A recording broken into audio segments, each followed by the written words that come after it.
Hey, what's up? Welcome to another edition of the Mandatory Live. Thank you so much for joining us on this Thursday. Well, I guess it's late morning here on the West Coast and early afternoon on the East Coast where Bryan is. We do appreciate you, though. Remember to follow our social media channels. We're at the Mandatory TKO, and also hit that like and subscribe button because it helps the channel grow. And if you already have, we do appreciate you rocking with us. We're also on the audio side, so course, if you have like 1 minute, give us a 5-star because it helps the channel grow.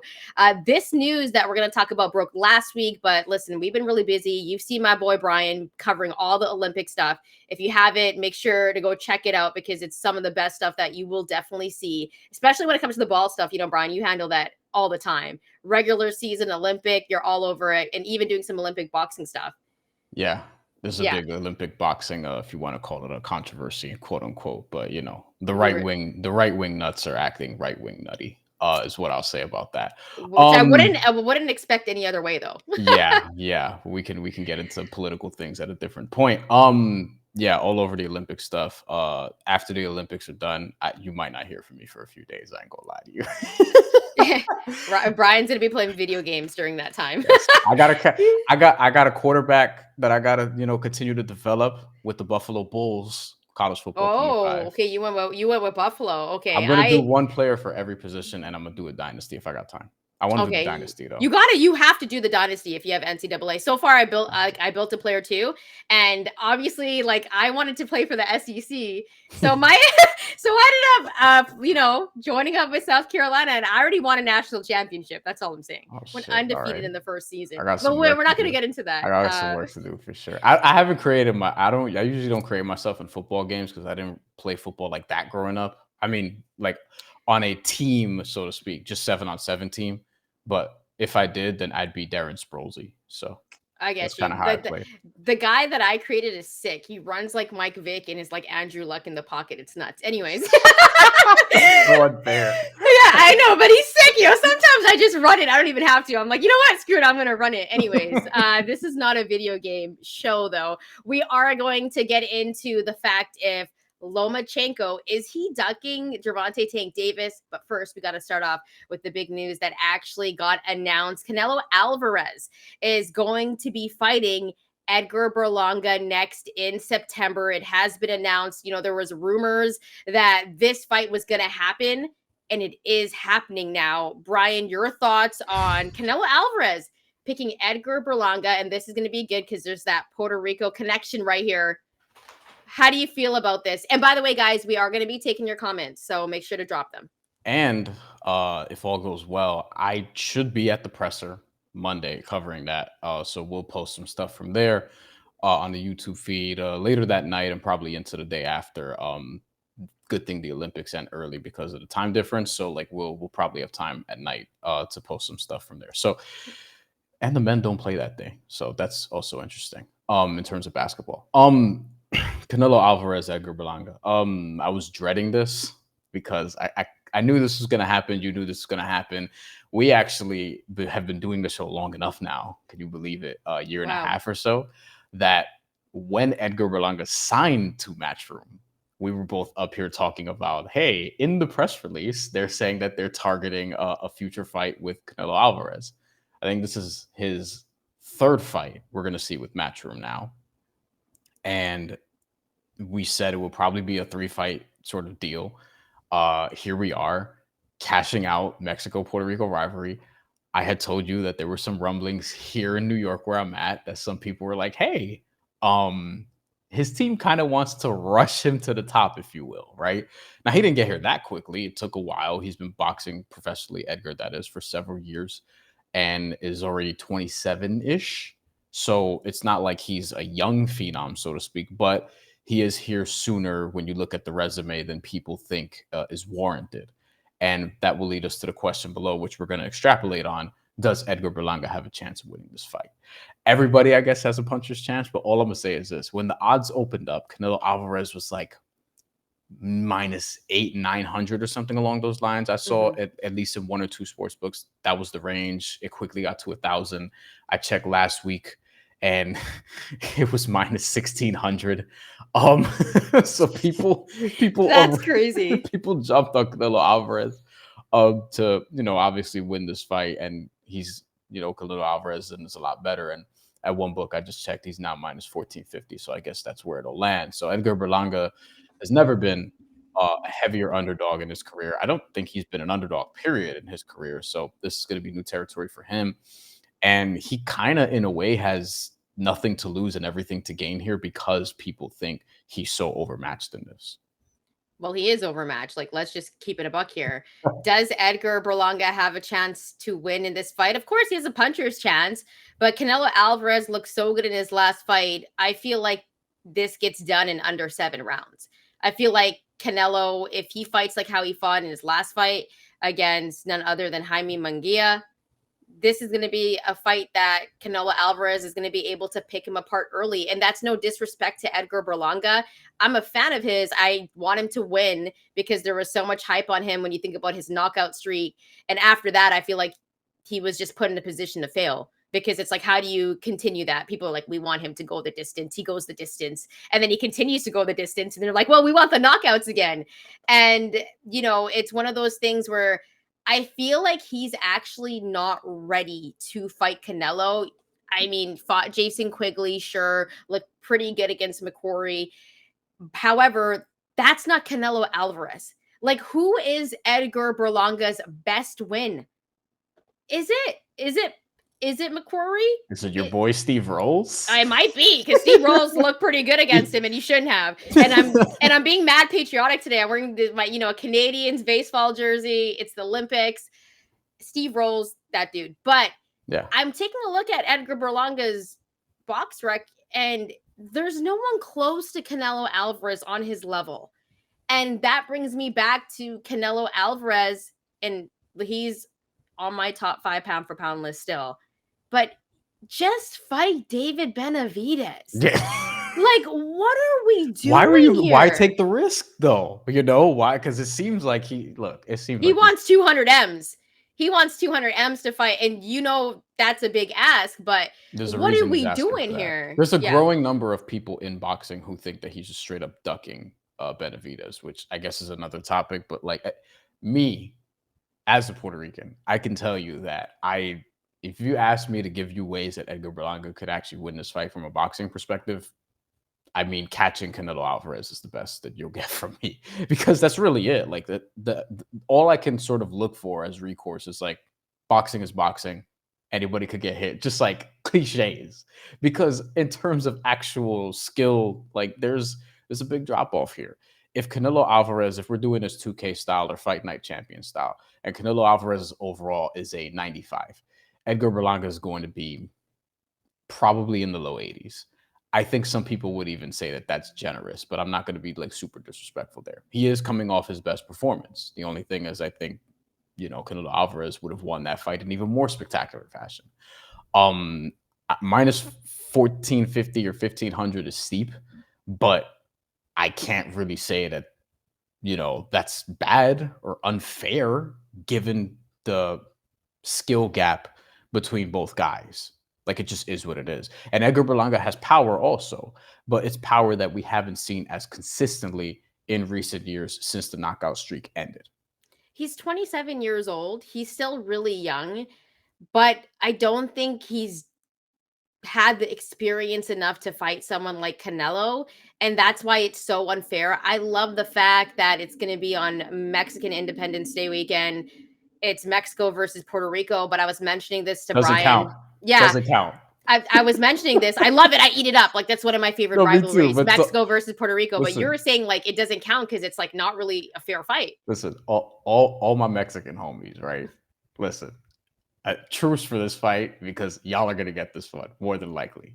More than likely. Play this back if Edgar Berlanga wins. I swear to God, I don't mind being wrong. We in the analysis business, the prediction business, you're gonna be wrong often. It just is what it is. But I don't think I'm gonna be wrong on this one. If and for example, I'll flip it. Give me the best Puerto Rican fighter in boxing right now. Just give me a name. Amanda Serrano. Amanda Serrano, yeah. Okay. If we have Amanda Serrano fight against, I mean, shit. I didn't count. Katie Taylor too is great. No, but I'm making a Puerto Rico Mexico point. Oh, okay, got you. like Erica Cruz, for example, I didn't count that as part of like, oh, this is the lore of the Puerto Rico Mexico rivalry. I'm like, nah, Amanda Serrano's going to beat her ass for 10 rounds and win by decision. That's exactly what happened. So this one, all my Mexican homies out there, all my Mexican friends, I'm not counting this as part of the rivalry. On my YouTube, I actually did a retrospective, the 10 fights that perfectly encapsulate Mexico versus Puerto Rico. And if I do a part two, this will not be in it. I'll let you know right now. Unless Edgar Berlanga potentially wins somehow, but even so, that'd be breaking my rule, so I'm not going to put it in there. If Berlanga beat Canelo, it would be the biggest upset of the decade. Like, I'm sorry. Like, and it's no disrespect to him. He's a good fighter. He's gotten better, but Canelo Alvarez is just he's in a different lane. And this is not a fair fight to me based off experience. I feel like Berlanga, even though he's 27 years old, I feel like in the way that he's fought, the guys that he's fought, he's still young and he hasn't gained that experience. Like he doesn't have a signature win. He Yeah, doesn't have a signature win. And so it's so unfair to him. But at the same time, he'll gain off this. He's going to gain a lot off of this at the same time because Canelo's giving him that spotlight. It's going to be in Vegas. Already, Berlanga has that star power. Like he has superstar written all over him. He just also has to do it in the ring. yeah, like that's really what it is. And look, this is why, and we're gonna get to comments right after I say this, but this is why I thought the fair fight would have been Jaime Munguia versus Edgar Berlanga, and then the winner would get Canelo Alvarez. This is before Canelo Alvarez fought Jaime Munguia, but this is something we were saying. Like Canelo Alvarez fights David Benavidez, and then fights the winner of Munguia versus Berlanga after. Like that would be my perfect matchmaking scenario. But of course, Canelo Alvarez is like, fuck David Benavidez. I'm gonna fight Jaime Munguia and then Edgar Berlanga before they're completely ready. And there's a case to be made, like maybe they're never going to be ready for someone as good as Canelo Alvarez. Like that, the boxing is boxing. There's levels, like it is what it is. And Canelo Alvarez, still at this stage of his career, is a pound for pound top Five, five, six, seven, five, top five for six. me. I Top would five for me. say. I'd say for most people, he's in top 5 or 6, and Edgar Berlanga is like. There's people that would say he's not top 5 in his own weight class. So we'll see. Let's get to the aspect of why Canelo is doing this because And this then is we'll get to another comments. Then we'll get yeah, to because comments. this is a really important aspect of it all because Canelo Alvarez when it comes to legacy, a legacy fight, if he was to fight David Benavidez right now because the longer Canelo waits, the worse it gets for him. He should fight David Benavidez now if he wants to because he's getting older and when you think about how he's at over 60 fights and boxing years, Canelo's like 100 years old, right? So he said he wanted 200 M's for the fight, which is ridiculous. But at the same time, like he's saying, listen, if I'm going to risk putting my record, my legacy on the line, I want these 200 M's. And that's a crazy price. But here's the thing, Brian, and let me know if this kind of makes a little bit of sense to you or how you feel about this. Hmm. But if Canelo Alvarez was then to, because he's like, I don't even care. I don't care what you guys are saying. I'm going to do what I want to do because I have fought guys that you said I wasn't going to fight. I fought Mayweather when I was really, really young. And after that, I ended up fighting a Charlo brother. Everyone said that I was ducking the Charlo brothers. Who else did they say that Canelo was ducking at one point? Golovkin, Cotto. I don't know if Cotto was like a duck thing. And also, when he fought Cotto, he was so much bigger than him. It didn't But even matter. But Triple G, like for a long time, we were like, oh, Canelo's ducking Triple G. They were fighting, arguing over what weight class they were going to fight at and everything like that. But Canelo, at the same time, he has his resume. Like no one can really say anything about him. But if he was not to ever fight David Benavidez, I think we would look at him funny. But then remember, there is talk that they're willing to pay Canelo whatever to make the him and Bud fight happen.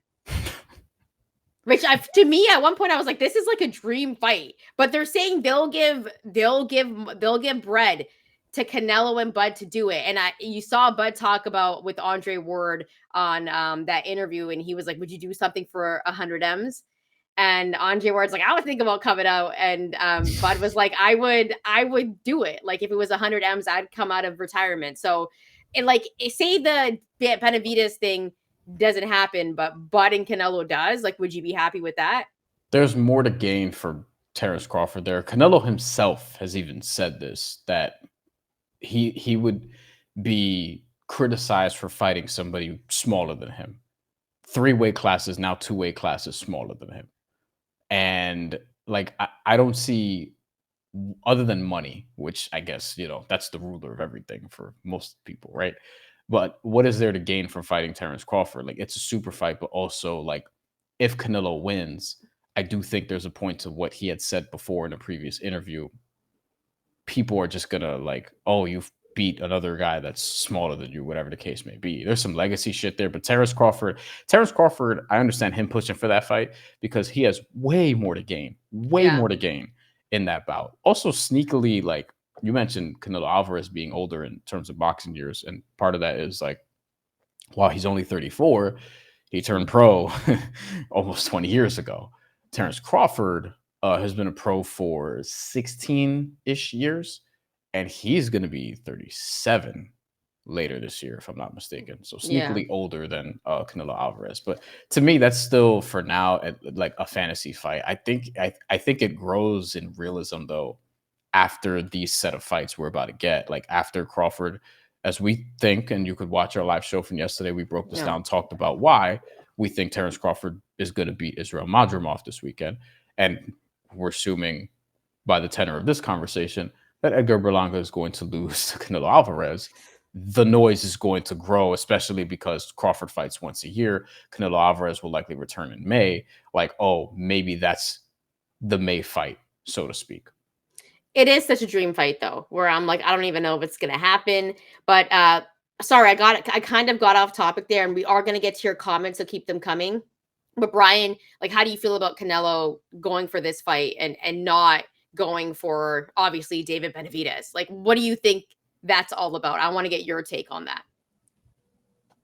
I respect the shit out of Canelo Alvarez. It does kind of feel like opportunistic is the word I'll use, because and it's good business. It's really smart business. He's going to make a shit ton of money for this fight against somebody who he's much better than in terms of all around boxing, more skilled, more experience, and on top of that, it capitalizes on Mexican independence, Mexico versus Puerto Rico rivalry.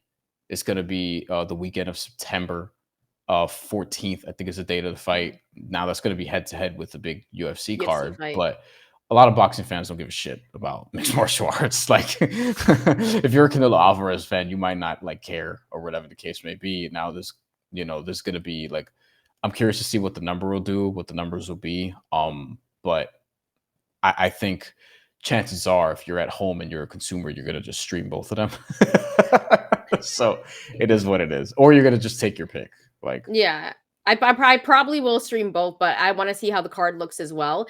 However, like you said, like it's Mexican Independence Weekend. Like, wouldn't you? I know Puerto Rico Mexico is a rivalry, but wouldn't you also just want it to be like Mexico all the time and like him and David Benavidez? Because then it's like Mexico versus a Mexican Actually, no, American. I disagree. You want to take somebody else from some other country and beat the shit out of them in front of your people. Edgar Berlanga, he is Puerto Rican. He's from New York City, like myself.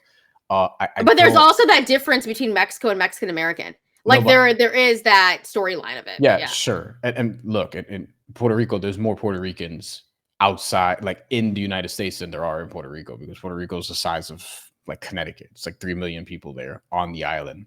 Whereas in America, in New York City alone, you have like, I don't know, almost a million, probably a little less than that, Puerto Ricans.